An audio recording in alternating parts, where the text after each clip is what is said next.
నమస్తే. ఇన్నాళ్ళు నన్ను సపోర్ట్ చేస్తూ, ఎంకరేజ్ చేస్తూ మీ ప్రేమను నాకు అందిస్తున్న ప్రతి ఒక్కరికి కృతజ్ఞతలు. అలాగే ఈ వీడియో కూడా ఖచ్చితంగా మీకు ఉపయోగపడుతుంది. లైక్, షేర్ అండ్ సబ్స్క్రైబ్ చేసి మీ సపోర్ట్‌ని నాకు అందించండి. అలాగే ఈ వీడియో పట్ల మీకున్న అభిప్రాయాన్ని కామెంట్ సెక్షన్‌లో కామెంట్ చేసి తెలియజేయండి. ఇప్పుడు వీడియోని చూద్దాం. నమస్తే, వెల్కమ్ టు అవర్ ఛానల్. నేను పద్మిని.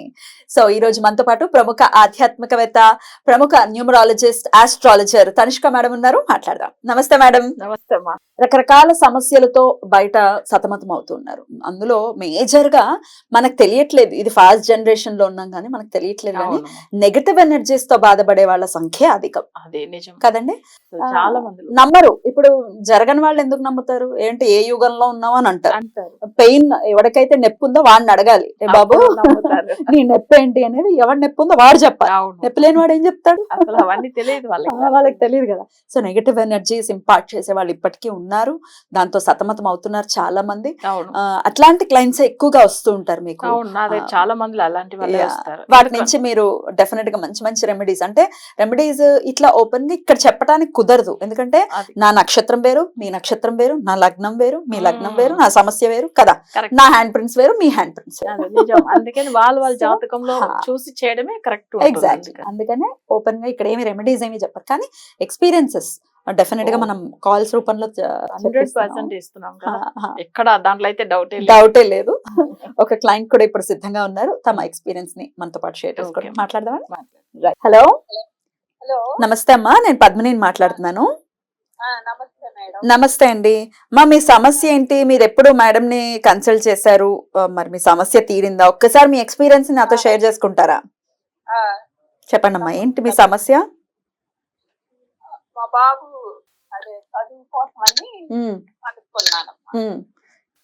మీ బాబు చదువు కోసం? Okay okay. అంటే చదవట్లేదా? చిన్న పిల్లవాడా? చిన్నపిల్లవాడు. ఇంటరా? Okay okay. అంటే మీ మాట వినకపోవటం, చదవకపోవటం అట్లా చేసేవాడా? మాట వినకపోవటం అంటే కొంచెం ప్రాబ్లం వల్ల అట్లా అయ్యాడు. మంచిగా చదివే బాబే, చదవకుండా? Okay okay.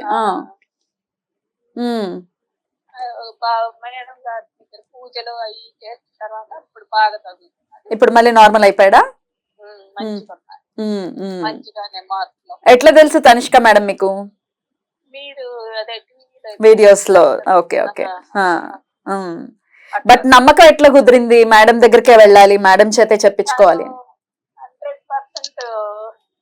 కరెక్ట్ చేస్తానని చెప్తున్నారు కదా. అవును.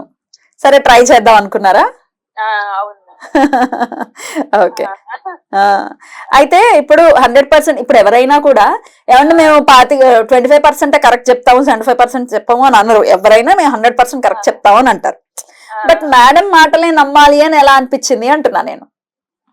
అంటే టీవీలో చూసాను కదా, సరే ఒకసారి ట్రై చేద్దాము అన్నట్టుగా. మేడం గారు కూడా మంచిగా మాట్లాడారు. సమస్య మీరు ముందు చెప్పారా, మేడమే చెప్పేశారా? మేడమే చెప్పారు. Right right. సో ఇప్పుడైతే సంతోషంగా ఉన్నారా? బాగానే ఉన్నాం. పోన్లేండి. చాలా చాలా కృతజ్ఞతలమ్మా, మీ ఎక్స్పీరియన్స్ ని నాతో షేర్ చేసుకున్నందుకు. Thank you.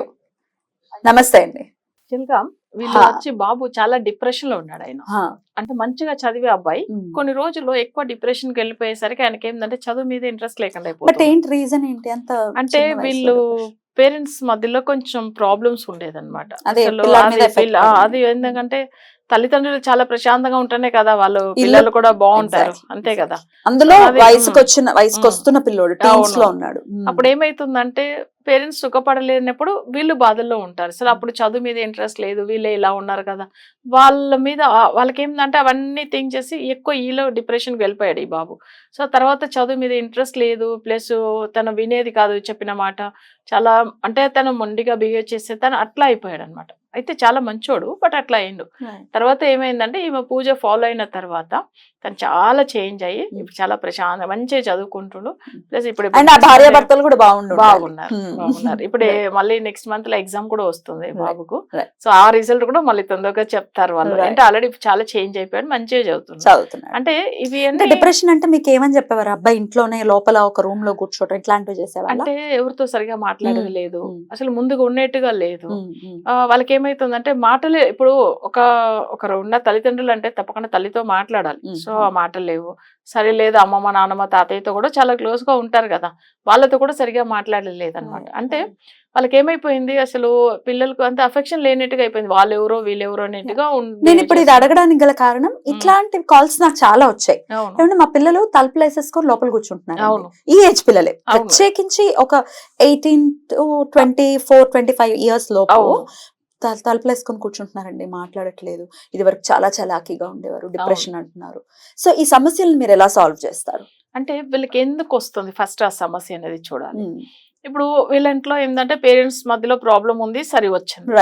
కొన్ని పిల్లలకి ఎట్లానంటే స్కూల్లో కాలేజ్ వెళ్తున్నప్పుడు కాలేజీలో ఎవరినో ఫ్రెండ్ సర్కిల్లో ఏదైనా గొడవలు అయ్యి వాళ్ళ మాటలు తట్టుకోలేకుండా, కొన్ని వాళ్ళ సర్కిల్ ఏమైతుందంటే ఈయనకి ఎవరు క్లోజ్ ఫ్రెండ్ లేకుండా అట్లా కూడా బాధపడే వాళ్ళు ఉంటారు.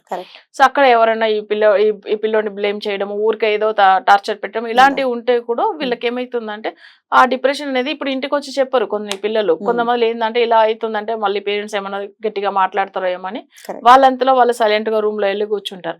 ఇంకొకరికి ఏంటంటే స్టడీస్ మీద కొంచెం ఇంట్రెస్ట్ లేకుండా, కొన్ని ఏమైతుందంటే ఎంత చదివినా అసలు వాళ్ళకి మైండ్ లో అవి ఎక్కదు. అసలు ఏమైతుందంటే వాళ్ళు పేరెంట్స్ తిడతారో ఏమన్న భయం.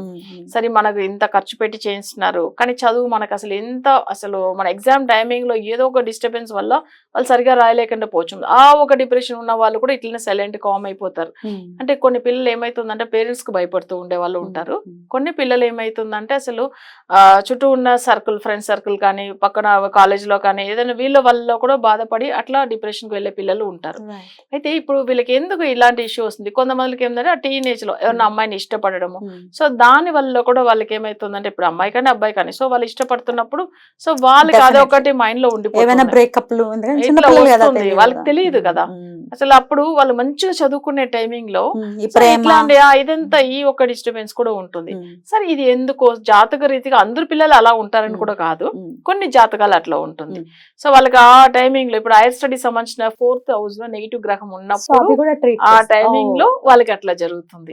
ఇంతవరకు మా బాబు బాగున్నాడండి, ఇప్పుడు వాళ్ళు కూడా చెప్పారు కదా వాళ్ళ బాబు చాలా మంచిగా ఉండేవాడు. ఈ ప్రేమల గురించి అంటే ప్రేమించుకోవటం తప్పు కాదా అనేది పక్కన పెట్టేస్తే, చిన్న వయసులో ఇప్పుడు 18 years పిల్లలు ఉన్నారు, వాళ్ళు ఎవరెవరినో ప్రేమించడం, వాళ్ళు చదువు మీద ధ్యాస పెట్టకుండా ఇట్లా ప్రేమల మీద ఇట్లాంటి కాల్స్ వస్తాయి. ఎందుకంటే ఇప్పుడు ఇంటర్ చదువుతున్న పిల్లలు అసలు పెళ్లి చేసుకుని వెళ్ళిపోయారు ఇంట్లోంచి, కానీ ఏమైతుందంటే అట్లా వెళ్ళిపోతున్నారు. మళ్ళీ వీళ్ళు పేరెంట్స్ ఏం చేయలేకుండా చాలా బాధపడి మళ్ళీ వాళ్ళు ఏం చెప్తున్నారు, ఇప్పుడు ఆమె వాళ్ళ స్టడీ పోయింది పిల్లలకి, ఎందుకంటే చదువు అంటే వస్తే మళ్ళీ ఎక్కడైనా తీసుకెళ్లిపోతారని ఆ పిల్లలు స్టడీస్ కూడా కంప్లీట్ చేయలేకుండా వెళ్ళిపోతున్నారు.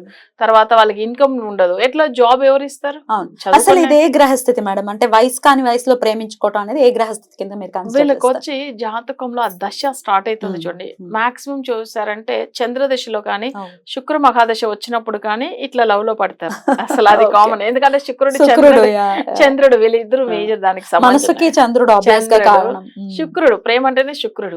సో అప్పుడు ఏమైతుంది, ఈ దేనికి సంబంధించిన దశ వచ్చినప్పుడు అసలు తప్పకుండా అట్లా వాళ్ళు సరే ఇష్టపడడం, కానీ ఆ గ్రహాలు బాగా లేకుండా ఉంటుంది. అయితే లవ్ మ్యారేజ్ అవ్వడానికి శుక్రుడు ఏంటంటే 6th లో కానీ 8th లో కానీ 12th లో కానీ లగ్నంలోంచి ఉంటే వాళ్ళకి మాక్సిమం 90% లవ్ మ్యారేజ్ అవుతుంది. ఇది చాలా వరకు జాతకం చూడగానే చెప్పేవచ్చాం మనం. సో అట్లా కూడా వాళ్ళకి ఏమైతుందంటే జాతక రీతి ఓకే ఇష్టపడుతున్నారు, దానివల్ల ఏం తప్పేం లేదు, కానీ వాళ్ళకి పర్టికులర్ గా స్టడీస్ కంప్లీట్ అయిన తర్వాత కెరియర్ లో మంచిగా సెటిల్ అయిన తర్వాత చేసుకోవచ్చు. ఆ చిన్న ఏజ్ లోనే చేసుకోవడం అది ఇంకా తప్పు. సో ఇవి కూడా మీరు సాల్వ్ చేసి కానీ ఒక ఇష్టపడి వెళ్ళిపోయిన వాళ్ళని తీసుకురమ్మని చెప్పడం చాలా తప్పు. అట్లా తీసుకురాకూడదు, అయిపోయింది ఆల్రెడీ, వాళ్ళకే రాసి పెట్టేడేమో, వాళ్ళ లైఫ్ బాగుండడానికి చేయవచ్చు. లైఫ్ బాగుండడానికి మీరు ఎప్పుడు నెగటివ్ చేయరు.